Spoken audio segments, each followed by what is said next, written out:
Ito po yung ano, yung 6,000 square meters. Ito na po yung property niya. Yan po. Tapos ayun po yung concrete road ng windmill. Kasi rin po yung windmill, oh. Nakikita nyo. Okay. Tapos ito po yung pinaka right of way niya. Ayan po. Ano ang lapad po niya, nasa 5 meters po wide. So napakalapit lang po nito sa sa mismong concrete road. Ayun po tayo. Tayo dito. Yan. Yan, part pa rin po ng property yan. Tapos, saan yung pinaka-overlook niya? Yan. Kulang lang po sa pisto pero maganda. Ayan, ito po yung pinaka-top niya. Top view. Yan.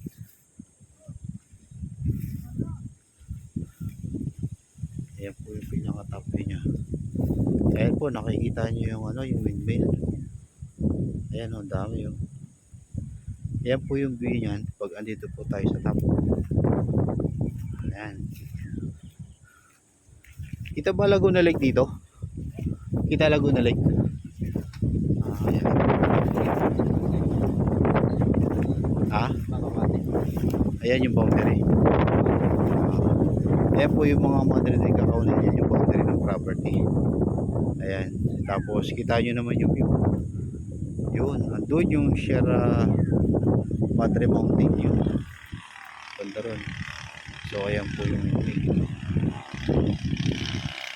Ayan. So dito po tayo. Tingnan natin yung part din ng property. Tingnan natin kung makikita yung yung Laguna Lake. Yan po, kasama po sa binibenta yung bahay na yan. May tubig ba rito, pre? May tubig? Tubig? May tangke ng tubig? Ayun.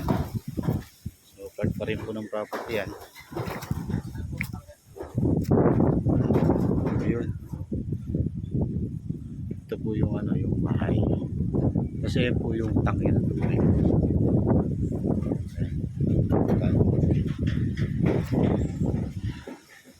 Ayan.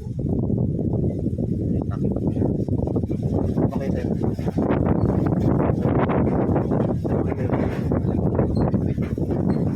Saan tayo? Akala. Tingnan po natin kung makikita dito yung windmill. Pasang hangin. Napakaganda nitong area na to. Okay. Ayan, bawal na siya. So, ayan yung bahay. Babayaan lang to pero maganda pa yung bahay. Ayan. Ayun. Ayun yung Laguna Lake. Ganda.